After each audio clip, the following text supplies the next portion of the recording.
Eu quero convidar você a abrir a sua Bíblia, a prestar atenção naquilo que o Senhor tem de especial para falar com você. E a passagem que nós vamos comentar nesse dia de hoje está no caderno de Josué, capítulo 4, verso também de número 4.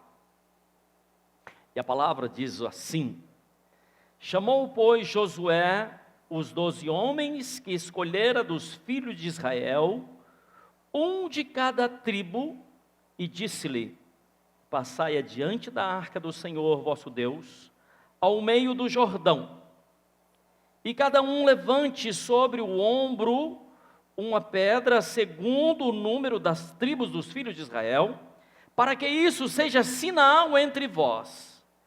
E quando vossos filhos no futuro perguntarem, dizendo: que significam essas pedras?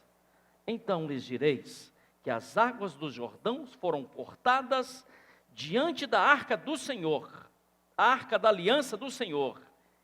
Em passando ela, foram as águas do Jordão cortadas. Essas pedras serão para sempre por memorial aos filhos de Israel. A história de Josué, ela dá sequência à história de Moisés. Deus é um Deus de estratégias. Deus fez com que Moisés fosse até um determinado lugar. E nesse período, nessa caminhada, que Josué estava ao lado de Moisés, Josué estava aprendendo. Josué estava recebendo os ensinamentos de Moisés. E Josué ficou ao lado, junto, caminhando lado a lado com Moisés. Porque Moisés era um homem amigo de Deus. E Josué queria estar ao lado de um homem que era amigo de Deus.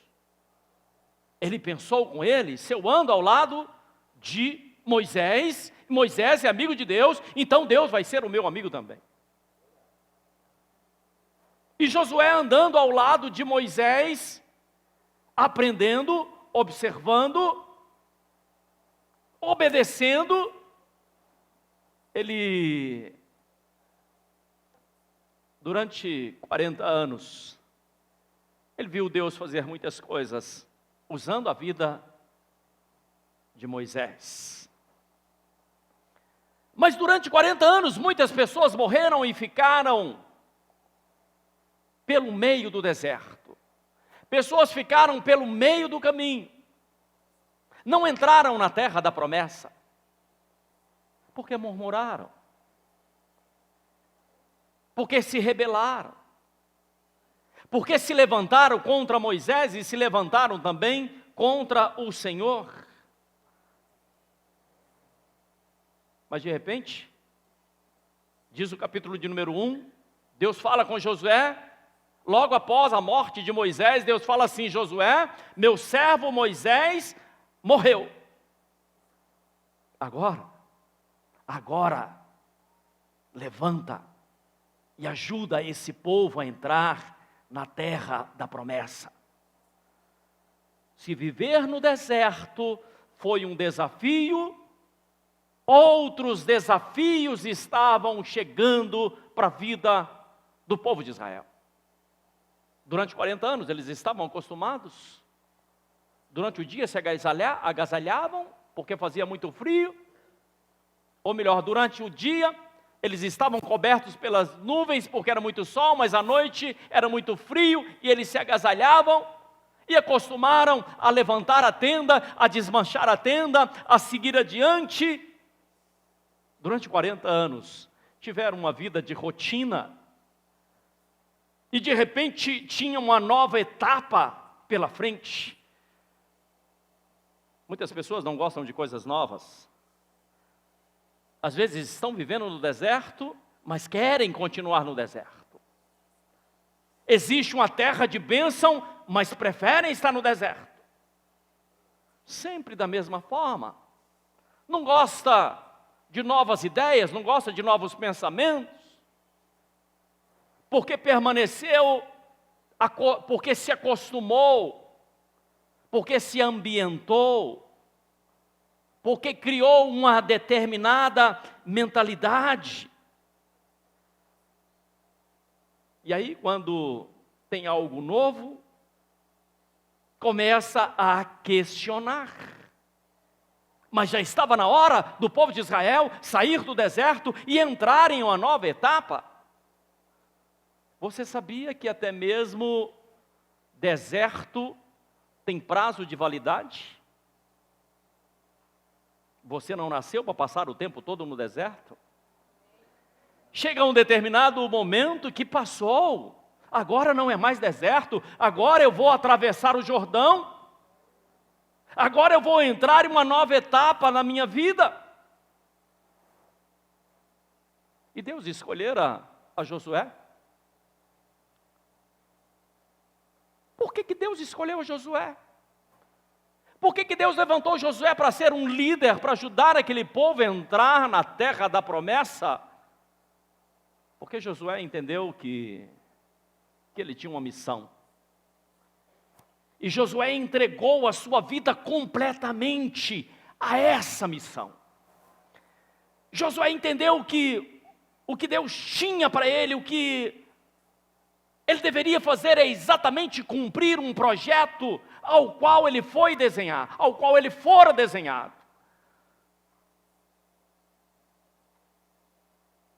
Cada um de nós fomos feitos, fomos chamados, fomos escolhidos para fazer algo na nossa vida. E Josué entendeu isso. E Josué sabia que ele precisava aprender de Moisés, porque em um determinado momento Deus o usaria para ele conduzir aquele povo. E Josué entrou de sola nesse projeto. Esse é o projeto de Deus, porque é um projeto de Deus. Eu preciso conhecer melhor o coração de Deus. Eu preciso saber o que Deus pensa, para que eu possa pensar o que Deus tem para mim. Eu preciso viver aquilo que Deus tem para mim, porque quando eu vivo a vontade de Deus, certamente as coisas não darão errado. Eu preciso dar passos acertados, que não sejam a minha vontade, mas que seja a vontade do Senhor. Por isso ele se dispôs a ser discipulado por Moisés. Ele ajudou Moisés durante muitos anos. E em momento algum você vê Josué reclamando, Moisés, eu quero os meus direitos, Moisés, eu acho que deve ser... Não, ele estava atento, ele estava submisso, ele estava buscando ser um servo, ele estava buscando cumprir uma vontade. Eu concluo que Josué tinha um coração ensinável. Quando o seu coração é ensinável, as coisas se tornam mais fáceis. Um coração aberto aprende melhor, recebe melhor, aceita, absorve aquilo que vem, aquilo que é ensinado. Um coração aberto. Mas muitas vezes o nosso coração se rebela, querido, e nós dizemos isso eu não quero, não é minha vontade, eu sou livre para fazer o que eu quero. E às vezes somos conduzidos pelos nossos desejos egoístas, egocêntricos, e que acabam não nos levando a lugar nenhum. Por isso que quando um coração se abre, Deus conhece, e Deus não olha para o nosso exterior, mas Deus olha para aquilo que nós somos por dentro. Deus, quando te vê, Ele olha para o seu coração. Se o seu coração é reto, se o seu coração é íntegro, O que é que você está planejando? Deus conhece, Ele nos sonda, Ele nos conhece. Eu não sei se você está ouvindo o que eu estou dizendo. Quando o nosso coração é aberto, nós passamos a entender que o tempo não é nosso, mas o tempo pertence ao Senhor. Quando nós entendemos que Deus está no controle de todas as coisas, nós aprendemos a nos movermos pela fé. Nos tornamos pacientes, fiéis, corajosos. Mas nos tornamos também servos e servas do Deus Altíssimo. Entenda isso. Jesus se mostrou obediente até a morte, e morte na cruz. Ele foi obediente. A palavra nos diz que ele foi à cruz como um cordeiro que não levantou, que não abriu a sua boca. Interessante porque o significado da palavra Josué é o mesmo significado da palavra Jesus. Josué estava conduzindo o povo de um deserto a uma terra da promessa. Ele é, de forma figurativa, alguém que transporta, alguém que leva, alguém que conduz. E nós temos essa pessoa que se chama Jesus Cristo, que nos leva das trevas para a luz, da morte para a vida, da enfermidade para a cura, da tristeza para a alegria.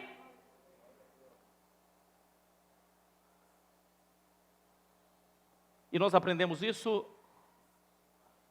através de uma palavra chamada serviço. Entenda isso, por favor. Nos projetos de Deus, nos planos de Deus, existe apenas um cargo, existe apenas uma função. E essa função se chama ser servo. O problema é que às vezes nós não gostamos.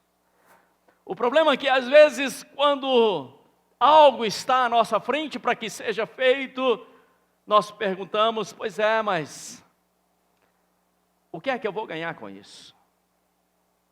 Isso vai me levar aonde? Por que é que eu devo fazer assim? E Josué foi exatamente isso. Josué se tornou um servo.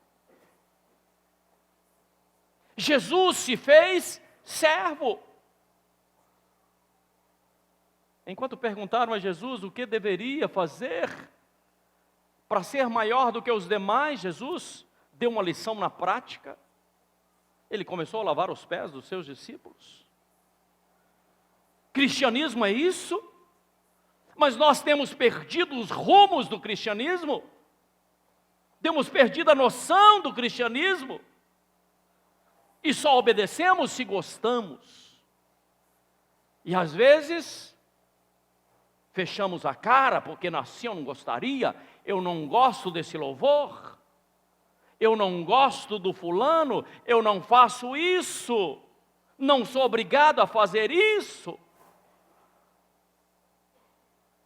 Nós precisamos rever melhor o cristianismo no qual nós vivemos. Nós precisamos repensar a nossa vida enquanto homens e mulheres de Deus, para que Deus possa vir e fazer mais coisas da nossa vida, para que possamos ser um instrumento nas mãos do Senhor. Deus quer que você seja como uma ferramenta poderosa nas mãos dele. Mas como é que está o seu coração? A culpa não é do fulano nem do ciclano, a culpa é do seu coração. Como é que está o seu coração? Como é que seu coração se encontra? E a palavra nos ensina que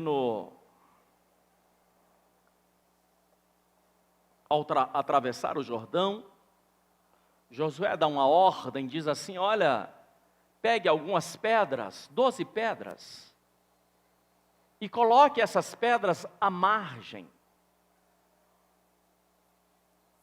Para quê? Colocar pedra. Josué, na verdade, estava levantando um monumento. Muitas nações, ao vencer as suas batalhas, construíram monumentos. O Arco do Triunfo, a Torre tal, o Marco tal, para que as pessoas depois pudessem ver e dizer assim: olha, esse marco, esse monumento me lembra que em tal época aconteceu tal coisa. Josué queria que os seus filhos, que os seus netos, que os seus bisnetos, um dia passando perto do Jordão, olhassem e dissessem assim: para que servem essas pedras aqui? E as pessoas deveriam dizer: essas pedras foi um milagre que Deus fez na vida do povo de Israel. Porque nós temos a memória curta. Muitas vezes recebemos maravilhas das mãos de Deus, mas logo em seguida nós esquecemos daquilo que Deus fez. Fomos abençoados, fomos transformados, mas passa um tempo, nos distraímos e nos tornamos mais distraídos ainda e esquecemos aquilo que Deus tem feito.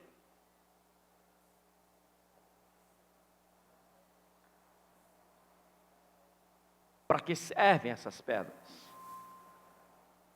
Essas pedras, elas comunicam uma visão. Se elas comunicam uma visão, eu não vou me distrair, eu não vou perder a visão. Sem visão, as pessoas batem a cara no muro. Sem visão, as pessoas caem no buraco. Sem visão, não se chega a lugar nenhum. Por isso que nós não podemos perder a visão daquilo que Deus tem para cada um de nós. Não perca a visão. Não perca a dimensão daquilo que Deus já falou com você, daquilo que Deus tem para a sua vida. Aí, certamente, ao chegar lá adiante, nós veremos, nós nos lembraremos que em tal momento da nossa história, tal coisa aconteceu. Que Deus um dia me tirou de um lugar e me conduziu a um outro lugar. Que o Senhor me tirou da enfermidade e me trouxe a cura. Que o Senhor me tirou da perdição e trouxe-me a conhecer a sua palavra. E você não pode esquecer isso. Você não pode ter uma memória falha e fraca.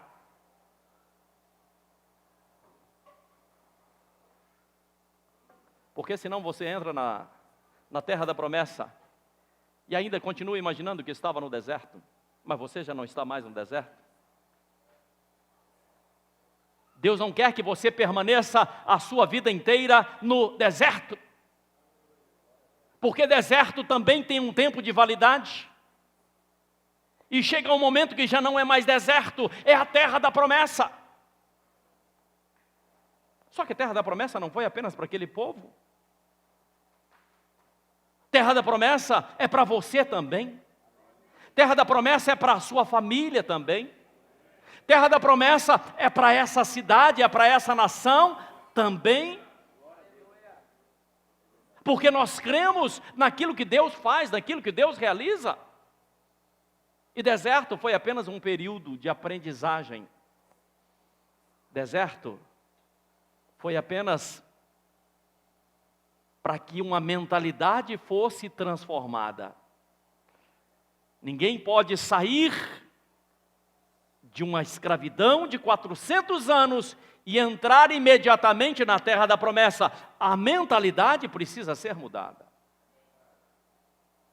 Um escravo, quando deixa de ser escravo e se imediatamente se torna senhor, ele se torna um senhor mais cruel do que o senhor de então.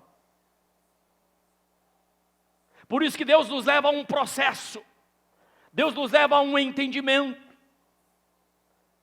O Senhor quer que sejamos trabalhados. E é exatamente esse o sentido do deserto. Quando estamos no deserto, nós estamos, na verdade, aprendendo. E Deus não abandonou aquele povo no deserto. Deus não deixou aquelas pessoas morrerem de sede, mesmo estando em um deserto. Deus não deixou aquelas pessoas morrerem de frio, apesar das baixas temperaturas à noite. Deus estava cuidando daquelas pessoas. Sabe o que eu estou dizendo?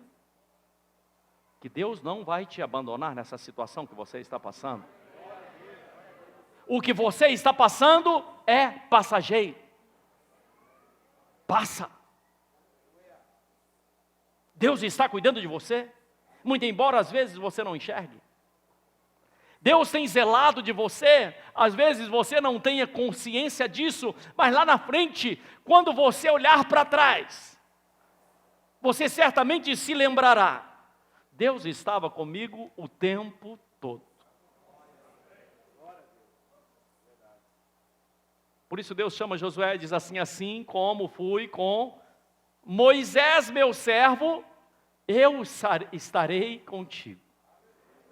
E Deus diz mais, Ele diga assim: olha, onde você colocar a planta dos seus pés, eu darei essa terra por herança. E o Senhor faz uma recomendação, Ele diz assim: não tenha medo, não temas, porque eu estarei contigo. E o Senhor repete: não temas, porque eu estarei contigo. E o Senhor repete novamente: não temas, porque eu estarei contigo. E onde você passar, e onde você estiver vivendo, ainda que seja pelo vale da sombra da morte, mal algum você precisa temer, porque o Senhor estará do seu lado. Ainda que você esteja agindo de seja infiel, Deus ainda continuará sendo fiel. Por isso que nesse dia de hoje, eu quero orar por você, para que você aprenda a ser um servo, a uma serva, para que você se entregue totalmente, sem restrições, sem reservas, para que você coloque o seu coração, para que Deus possa fazer grandes coisas, maravilhas em sua vida. Feche os seus olhos onde você se encontra. Pai, nós te adoramos, nós bendizemos e glorificamos o teu nome. Nesse dia de hoje, Pai, eu quero apresentar esse homem, essa mulher, essa pessoa que está ouvindo a Tua palavra. A Tua palavra, ela não vai voltar vazia, mas ela é como a semente que está sendo lançada nesse coração, e ela haverá de cumprir um propósito. Amém? Amém e graças a Deus.